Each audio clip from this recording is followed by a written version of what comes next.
we can compare treated to untreated plants. We expect Actigard plus imidacloprid to give us 50 to 55% control. So now we'll look at the 2014 results. And in the tables, the data ID is imidacloprid, that's AdmirePro or any generic, and the A plus I is Actigard plus imidacloprid.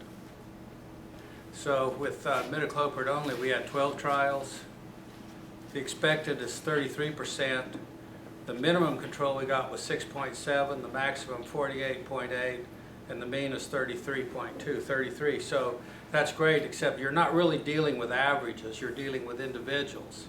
So look at this, great for 48.8 or great for 49, not so much for him.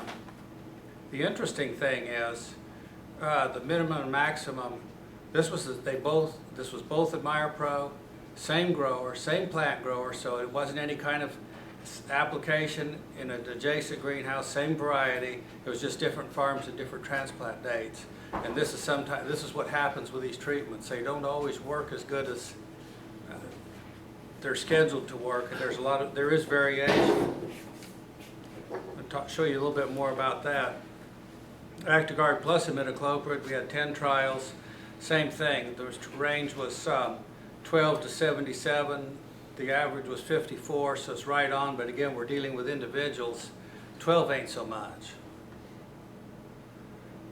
Yearly variation is not only do we have place-to-place variation within a year like you just saw, but we have a significant amount of yearly variation. And just make this a little simpler. You see the red ones. The ones in red are where we get above average control. The blues are below average, and the lighter one is about average. And you can see when we get above average control, the minimum control we get is better, the maximum is better, and of course the mean is better.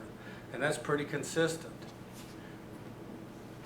We don't exactly know how to account for these variations, although it does appear it's almost certainly, in fact, due to the Admire or imidacloprid portion of the program and not the Actigard. You might think it would be the Actigard because it works in kind of a funny way, but most likely it's the imidacloprid.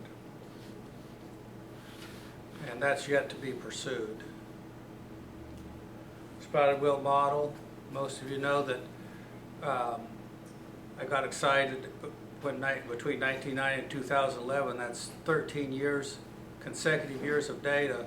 The variation in January heat units accounted for 70% of the variation in spotted wilt.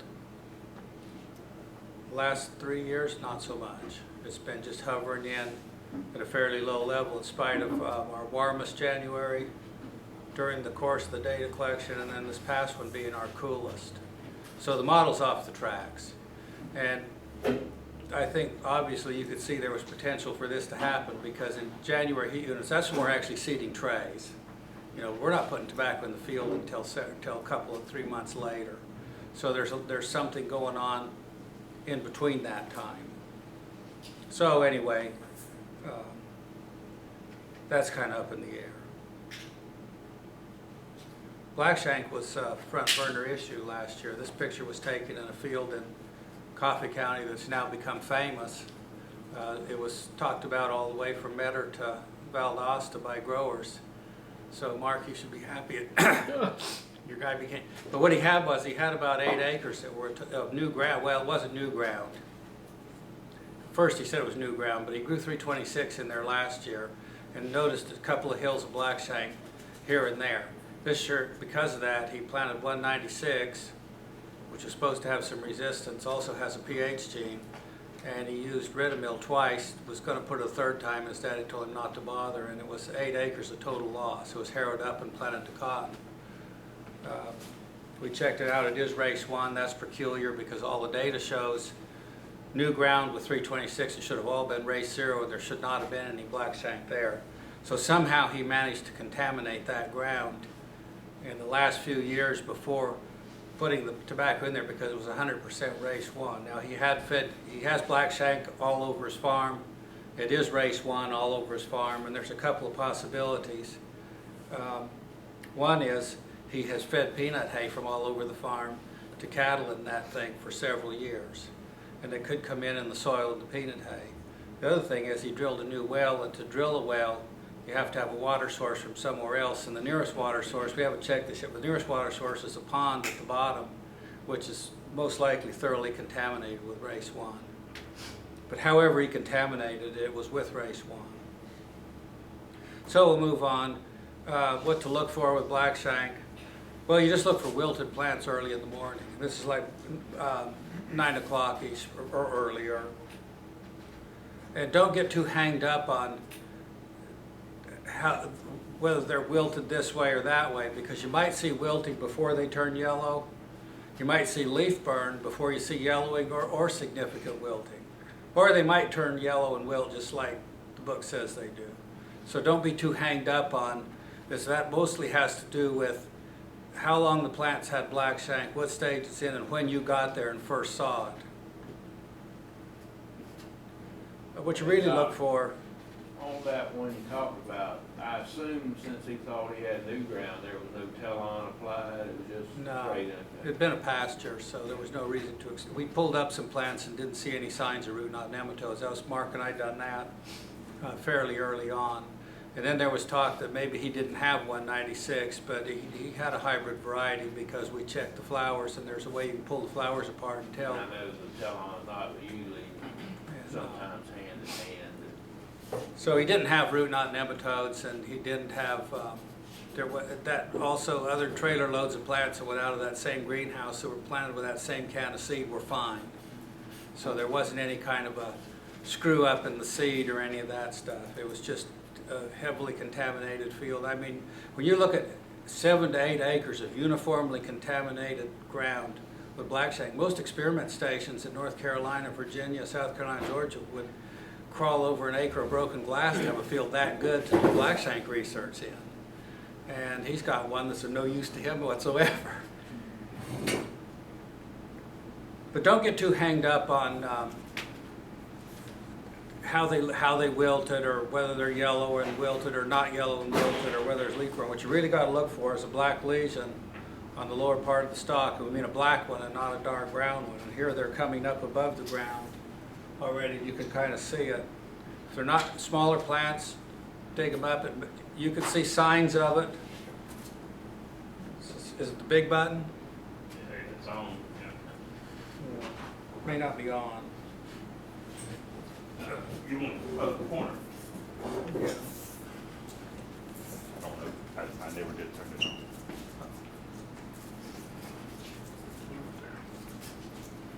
Yeah. You might see some suspicious signs up here, but if you can't see the black, all you have to do is just rub it against the sole of your shoe. Just scrub it up and down the sole of your shoe, and it'll take that sand off. And then you'll see the typical greasy black lesion that identifies black shank. And this is the one field symptom that you can use to identify black shank. All the pattern of wilting and that other stuff, it's kind of iffish. The pith, textbooks talk about disking in the pith, but again, that's going to depend on how big that plant was when it got black shank and when you're looking at it. Because you might just see pith just kind of discolored, or you might see it just generally rotting, or you might see it breaking up into the classic discs. But either way, whatever it is, it's this black lesion that's just under the skin that tells you that we're dealing with black shank. And that's the one symptom you want to find, or not find, depending on how you feel about it. Well, last year we did some variety trials. Black shank had been somewhat of a problem the year before, and we did some variety trials to just check. And mainly we were looking at to collect some data for CC 143. With NC 71 not available, Cross Creek jumped in and made a pretty aggressive pitch and got a lot of CC 143 planted, and we really didn't have any very good idea beyond their say-so as to what it would do. As far as results, we had 9 of these out. We got good data at 4 of them, which is pretty good. The Vickers Farm, Ridamil, we just had the growers use their ordinary Ridamil program. All the tests had 326 as a check, and then we had 3 or more other varieties. Well, 143 was all the tests, so we had 2 or more other varieties. Pretty stiff Ridamil program. Final reading, you can see the data for yourself. 143 held up good, but also so did GL 395 and NC 925. And these were kind of picked up whimsically because according to the folders that the seed people put out, they have or are suspected to have decent blackshank resistance, and we just happened to find sources of plants for both of these. Look at the Henley farm. This was scheduled to be looked at 3 times. It was only looked at twice. This is the data on the second look at. These we had 318 and 196 compared to 143. 318 was supposed to have some level of blackshank. We haven't seen it. 196 probably has some, but we were quite disappointed in the performance of 196 just generally for blackshank, both last year and this year. But again, 143 held up good. The reason why there wasn't a third reading when Eddie went out to take it, these were 70 to 80% dead, and this one was well on its way, which goes back to a comment that our colleague in Virginia, Chuck Johnson, made at the Congress in Quebec. If blackshank's bad enough, they all die when we're dealing with this partial resistance. Corbett Farm in Atkinson County, you only use 6 ounces in the water and then 17 ounces at lay-by because that's how much he had left. And he's an interesting sort and a good guy to work with. But here's the results we got here. 326, pretty stiff amount of blackshank, not much from 318 or 196. But again, 143, 395, and 925 did what we expected, did what we hoped something would do. These tables are in the handout behind the sucker control stuff, so you can take these home and look at them. Rob Smith Farm on the edge of Irwin County with no ridimill. This was what we got, and this the rep and a half on the far right didn't have any blackshank. So this is on the left. There was more than this indicates. But again, good stiff amount of 326. 318 and 196 did a little bit here, but not much. And then 395, 143, and 925 carried their own weight. We had 346 and 399 here just to fill out 8 varieties. When you have a 4-row planter, it's good to have 8 varieties. You have to have 4 varieties or 8 varieties or do a lot of work.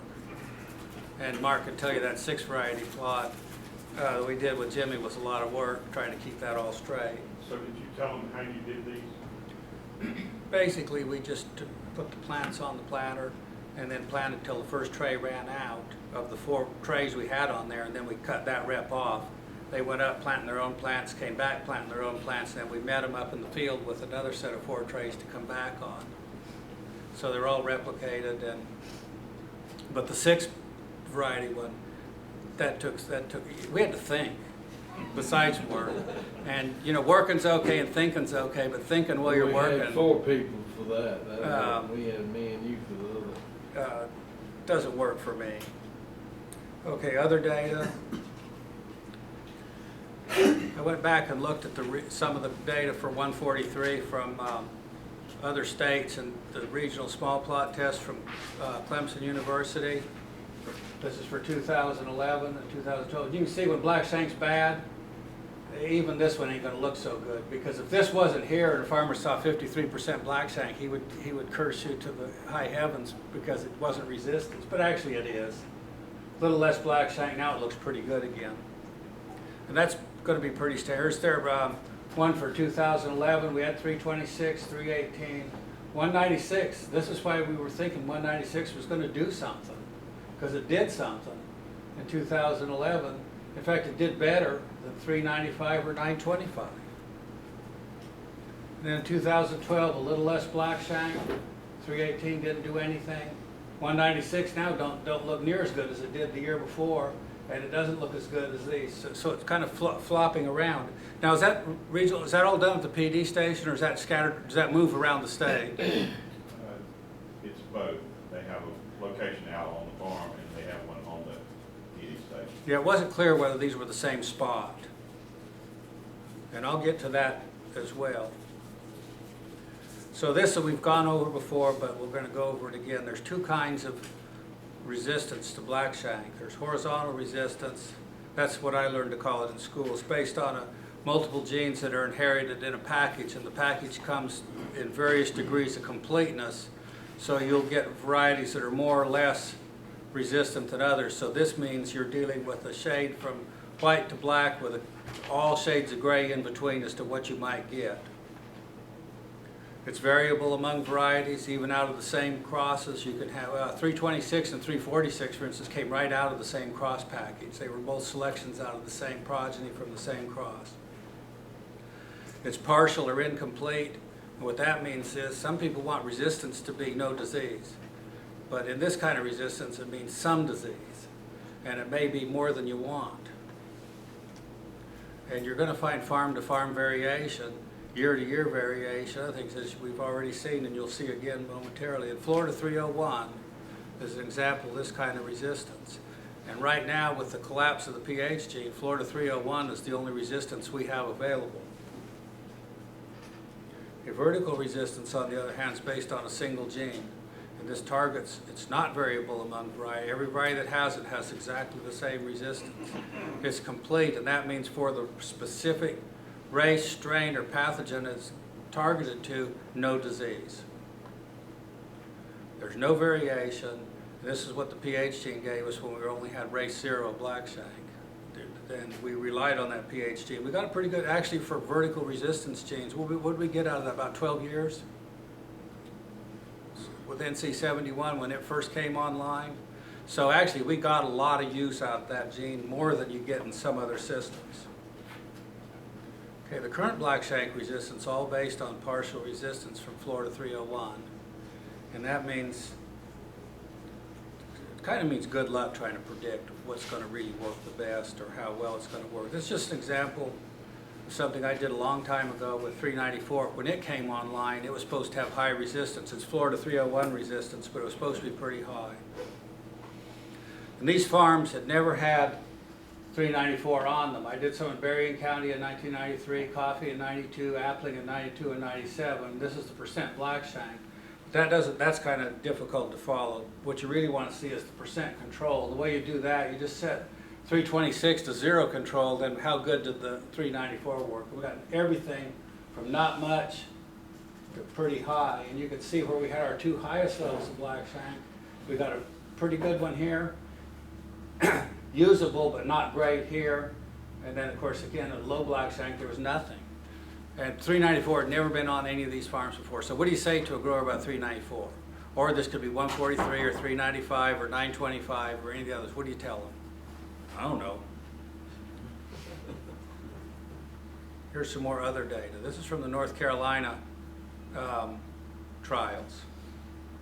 326, this is just percent control now. They had, 2012, they had several locations. Here's the percent control of 318, 925, and 395. Unfortunately, they didn't have 196 or 143 in all. They didn't have 143 in any of these. Next location, whoops, almost nothing with 318, from pretty good to nothing. Moderate level here, gone from moderate to pretty high here. But it gets messier. Here now it's back to moderate again, and these have dropped from high to moderate. So the location 4, a little less. Now these are back to pretty good again. Finally, location 5, 196 is moderate. Look at this one now. This is essentially nothing, and this one's high. So again, what do you tell a guy about 925? What do you tell him? When you see an 88 on this location and a 7% control on this location. So what's the best variety?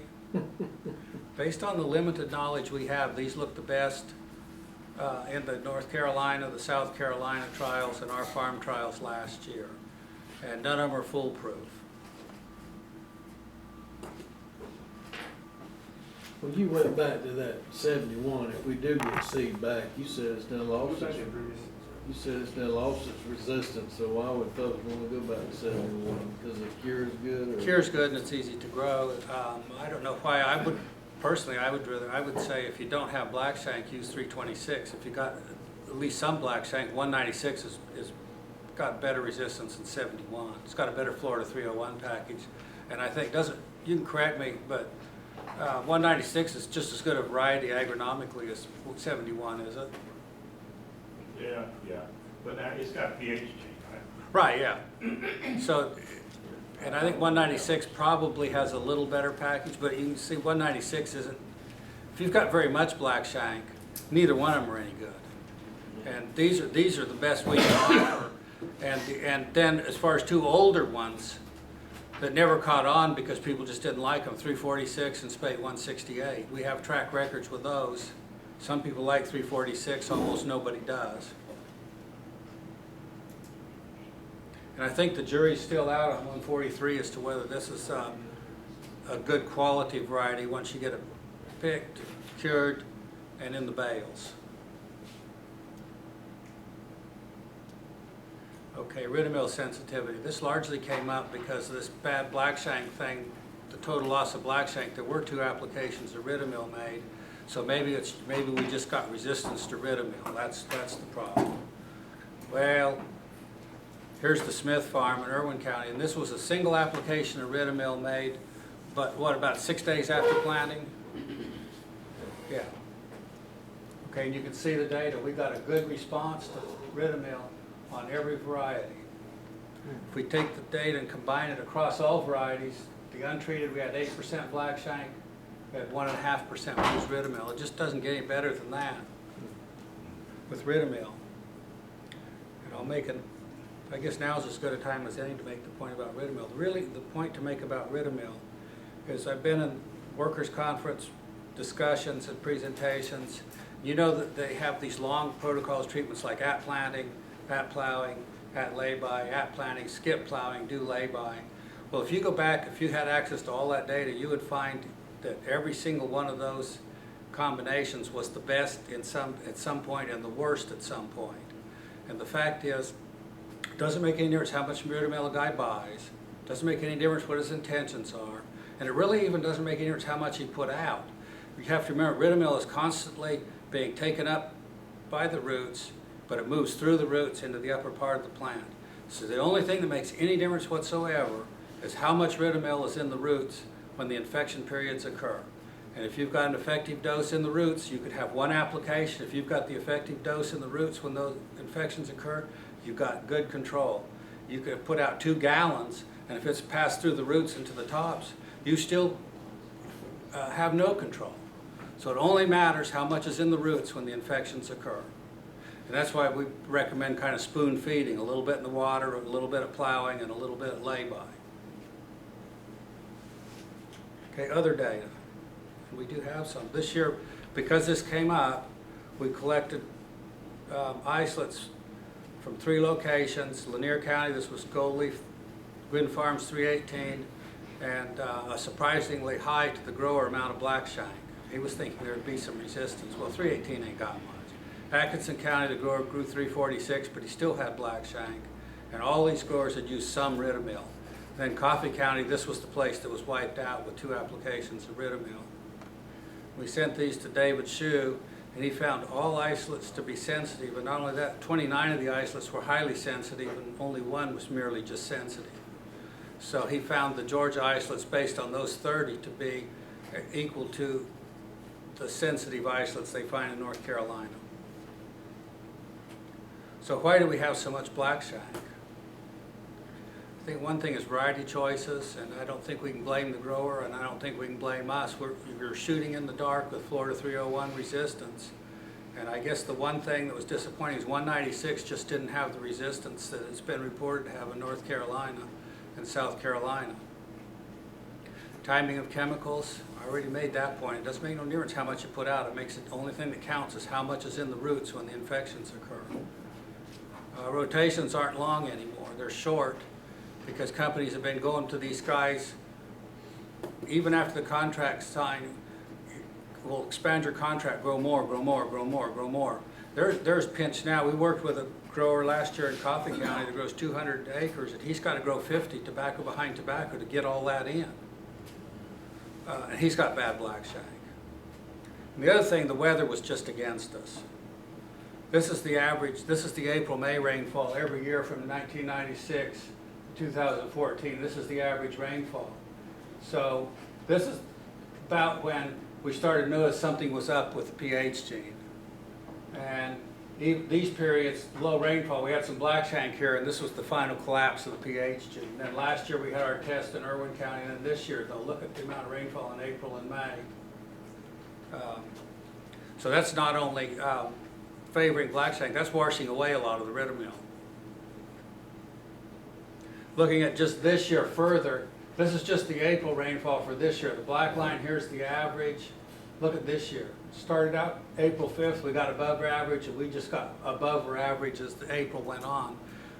So I'm kind of thinking that even if riddermill was put in the water, some of the, with the ground that wet and so much rain, some of these plants got infected before they ever had a chance to take up any riddermill. So there might have been effective doses in the roots, but the plants were already dead anyway. And I know in that field it was a total loss. We were not, actually, there were some dead plants that were only this tall when they first started dying. They weren't all up about the top like the picture kind of indicated. So that's where we are with black shank. I showed some videos of the black shank fungus approaching and attacking a tobacco plant last year in the grower meetings, and the growers kind of liked it. And that's, unless you tell me different, what we'll probably emphasize this year. Say essentially nothing about spotted wilt and try to emphasize black shank in the meetings. Okay, we've got something new, a couple of new things actually. Something new from Vail, except we ain't got it yet, and that's Presidio. Emailed Kenny Siebold, and this is essentially going to be a summary of what he sent me back. The smoke tests are wrapping up, and there isn't any point in getting a label finalized until the smoke tests come through clean, because even if it gets labeled, you can't use it if it makes the smoke smell bad or taste bad. But they should be done now, because he said they'd be done by the time we got back from the Carestas, so they should be done. They're expecting the label in January, so they can sell it on this year's crop. Compared to riddermill, it's a different chemistry completely, but it's the same application procedures and the same uptake. It's either can be put in the water, or it can be put on the ground and plowed in, and then it's taken up by the roots, and it moves through the roots up into the upper part of the plant. So for Presidio to work also, it's only going to matter how much is in the roots when the infections occur. And the results are similar.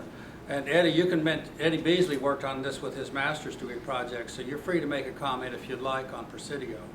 Yeah, it was always numerically lower in black shank disease percentage, but it was very variable statistically. There's only a couple trials and a couple instances where it's actually statistically different. So I think what we want to do is, I think based on some of the farm talk in Berrien County, growers are expecting this to really solve all their problems, and it ain't gonna. What about on blue mold? I don't know, does anybody know anything about Presidio on blue mold, Eddie? It's a downy mildew material. Yeah, it should be an oomycete material. But there hasn't been any blue mold, so we haven't had blue mold in Georgia in almost 8 years. And I haven't seen any new data coming from any of the other states really in any big abundance either, so I don't know. Based on a presentation at the workers' conference in January, this past January, so that's kind of old now, but the Valent people, this was the proposed label that they showed. And again, I've kind of summarized this, but 4 ounces per acre, and this is, unlike riddermill, which has a range of rates, this is 4 ounces per acre. The max, it's going to be called for a maximum of 2 applications per year, or 8 ounces maximum Presidio per year. It can be applied in the transplant water, or it can be applied post-transplant by spray on the ground and incorporate. So this part's exactly the same as riddermill, except the label is going to say no back-to-back applications. And they're going to say that if you're going to put it out multiple times, insert another fungicide of a different chemistry between applications of Presidio. Well, basically it's not going to say riddermill or ultra flourish on their label. It's going to say suitable alternative, but that means riddermill or ultra flourish. So you can come up with all kinds of combinations as long as you don't use Presidio back to back. And since Presidio is not going to be some sort of a miracle product, this is, we really want to keep riddermill in the program, because we know that fungus is still sensitive to riddermill based on our tests so far. Okay, so you have any questions on Presidio? You'll have more questions. As soon as it gets labeled, J.Michael will probably know before I do, but everybody in this room